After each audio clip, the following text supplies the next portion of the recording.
Hello, children. So, this 12th lesson about simple electric circuit. First, we need to know the parts of a dry cell. So, here you can see this is a picture of a dry cell.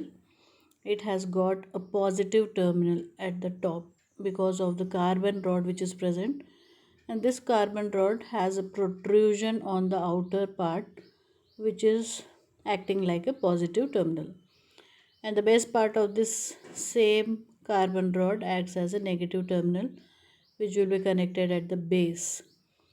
And then surrounding this carbon rod there will be certain dry chemicals. These chemicals are ammonium chloride and also magnesium dioxide. This will be packed in a zinc case, that is, the outer cover of this dry cell is made up of zinc. So, these are the main parts, children: the positive terminal, the negative terminal, and the dry chemicals which are present, due to which the cell has got the name as dry cell, which provides the energy to the circuit for allowing the bulb to glow or small machines to work. That is because of these chemicals, which are ammonium chloride and magnesium dioxide. Next is the parts of a bulb. This is an electric bulb. It has a filament at the top. A spring like thing is present which is called as a filament, and this filament is made up of a specific metal called as tungsten, and it is supported with the help of two metallic wires. These metallic wires will be carried on at the base, and down in the bulb we can see two terminals. So here also the negative terminal and positive terminal is present in the electric bulb. Then it has got an outer chamber. This is a glass chamber, and then you can see this is a metal cap which will be fitting in the holder. So it is a type of insulator. We cannot get shock if we touch this. That type of metal through which we do not feel the shock or through which the current doesn't pass is called as insulator. Then the conductor means this tungsten wire is called as conductor, which allows the electricity to flow. And because of the flow of electricity in the electric bulb, this tungsten filament will glow, which will provide the light. Then here you can see the glass chamber of a torch bulb. This is a torch bulb. It also has a very fine thin filament which glows, and if you turn this metal coating and observe, there you can see one negative terminal on the side and positive terminal at the base. So even the torch bulb has positive and negative poles. Negative pole is present on the side of that metal cap. This negative pole has to be connected to the positive terminal of the cell, and to this torch bulb down part there the positive terminal is present at the base, and this positive terminal has to be connected to the negative terminal of the cell. Here you can see this green wire is connected to the side. The side part is the negative terminal of the torch bulb, and the black wire is connected at the base. This base is the positive terminal of the torch bulb. So opposite sides have to be connected. So negative terminal of the bulb has to be connected with the positive terminal, that is the upper part of the cell, and down part of the cell and down part of the torch bulb, that is the positive terminal, has to be connected to the negative terminal of the cell. Both are down only, upper part to upper part, but here upper part is negative terminal, in cell it is positive.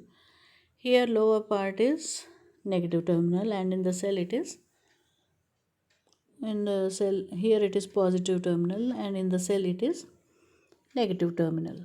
So opposite poles have to be connected. So this is a simple electric circuit, children. Here you can observe in the cell the positive terminal that is connected with one wire or two wires. If you use one wire, that is more simple and better.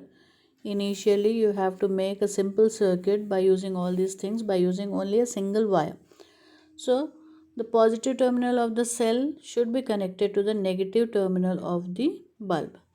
The negative terminal of the bulb should be connected to the positive terminal, which is at the base of the bulb. And in the diagram you can see that the bulb is glowing. So various other conditions, like if the positive to negative, negative to positive, if the wires are changed, then what happens? If there is a gap in the wires, then what happens? These all conditions have to be checked. In this image we can see that there is a gap between two wires. So circuit is open. In open circuit the electric current doesn't flow. So the bulb is not glowing. So first of all, connect one wire to the positive and negative terminal of the cell and also to the torch bulb and keep it ready. And different connections can be made. Here both the poles of a cell are connected to different poles of the bulb. But this is not a proper circuit.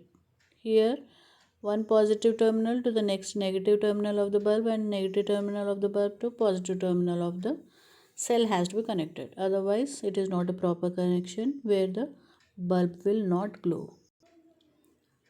Reverse of this, even with negative terminal of the cell, if both the wires are taken and to both the positive and negative terminals of bulb when it is connected, then also the bulb will not glow. In this arrangement just crisscross, up to down, down to up, but then the circuit is complete and the bulb will glow. So you can see here the bulb is yellow in color, which is glowing. Here a gap, the circuit is broken, so the bulb will not glow. In the same way, here also a gap is present where the bulb is not seen glowing because the electric circuit is open. It has got broken. This is a complete circuit where the bulb will glow. Instead of two wires, even a single wire can be used. So this is the diagrammatic representation of a simple electric circuit with a switch.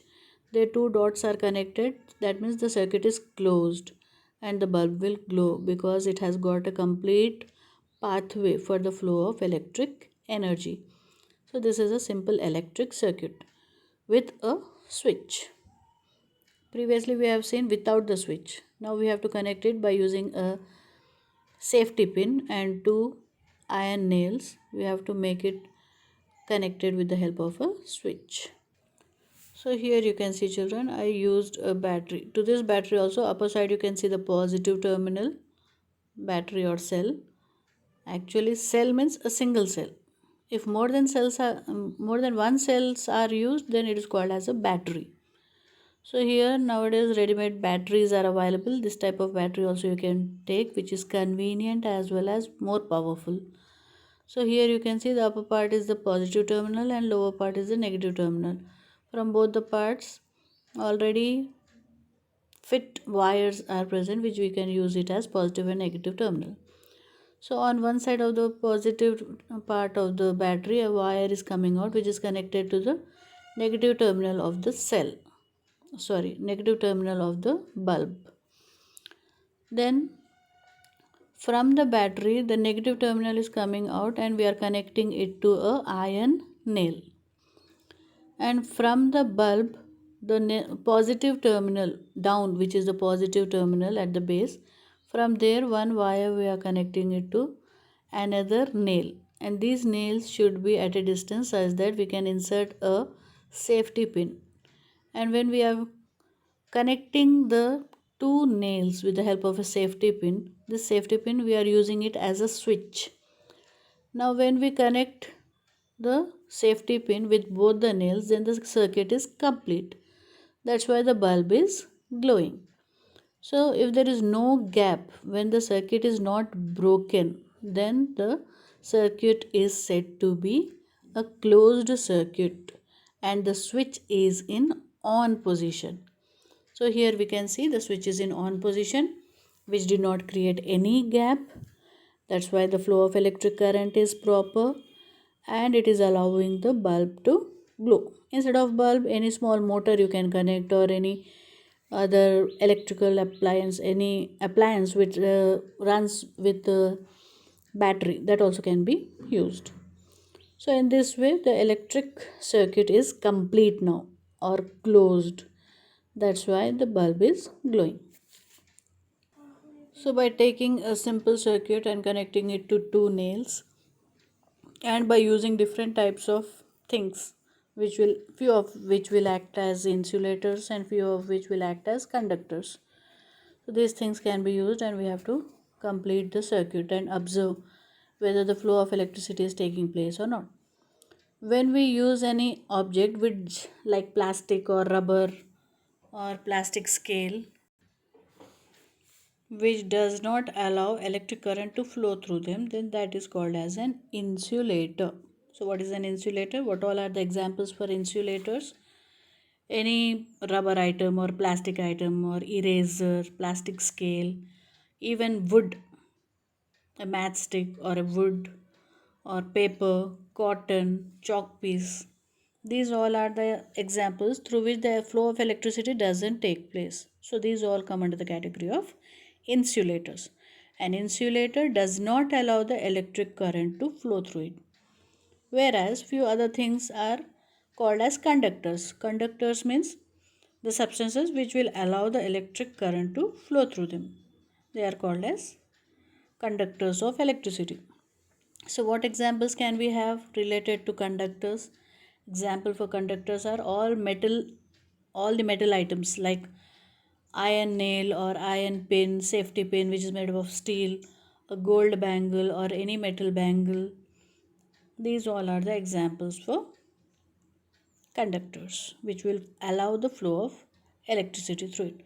So near the nails, one thing you have to keep and just observe whether the bulb is glowing or not. Here I used a clip, that is the paper clip which is made up of metal. So when it is connected to both the nails and in contact with the wires, then the bulb is glowing, which proves that the paper clip is an example for conductor. So starting we made a simple electric circuit with switch. In the place of switch we use the safety pin which is made up of steel or iron. So the safety pin itself, as it is made up of metal, is an example for conductor. Then a plastic scale doesn't allow, the bulb is not glowing, so it doesn't allow the flow of electric current, so it is an insulator. A hairpin, actually it is made up of iron which is a metal or any other metal, but it is coated with paint. So this paint is not allowing the flow of electricity, that's why the bulb is not glowing, and hairpin is an example for insulator. A chalk piece, the bulb is not glowing, so chalk piece is an example for insulator. A glass bangle, bulb is not glowing, so it's an example for insulator. A metal bangle, it is an example for conductor, the bulb is glowing and flow of electricity is taking place. An iron nail is an example for conductor. Paper, insulator. Matchstick or wood, it doesn't allow the flow of electricity, so bulb is not glowing and it is an insulator. That's why sometimes when anybody is affected with an electric wire or in contact with electric wire, or he is receiving a electric shock, at that time we should not go and just catch that person, but instead we have to use any stick in order to separate the wire, or even we have to wear the slippers which are made up of rubber, and rubber gloves, thick rubber gloves should be worn, and then only we have to be in contact with that person. Best is to use a stick and remove the electric wire from the connection of that particular person who is receiving the electric shock. An eraser, this also doesn't allow the flow of electricity, that's why rubber gloves, slippers, and even on the wire the coating which is present here in this picture, you can see the red and green and black color wires which are made up of plastic or rubber, that is an insulator. If we touch that, it we don't get the shock. Whereas internal wire is copper wire, which is made up of a metal. So copper is an example for conductor, whereas rubber or plastic is an example for insulator. The divider which is present in the geometry box, with that also the bulb is glowing. So this is also an example for conductor. Pencil lead, the lead which we get in the lead box for the lead pencil. So this lead also is allowing the bulb to glow. So it is also an example for conductor. So you have to connect in this way, children. Just one base, you can take a cardboard piece or a wooden piece, or a big entire thing also can be set up in this way. By using a big cardboard piece, the entire electric circuit can be arranged on this, or at least the nails should be connected in this way. So here you can see a cell with wires and a bulb, and both the ends of the wires are connected to two pins or nails, and to that one safety pin is attached. Now the safety pin, when it is far, when a gap is created, then the electric circuit is open and the bulb will not glow because the flow of electric charge cannot take place in that gap. So in order to close the circuit, we will connect the safety pin to the another nail. So now the electric switch is on. It is in on position, which is closing the circuit, due to which the flow of electric current takes place and the bulb will glow.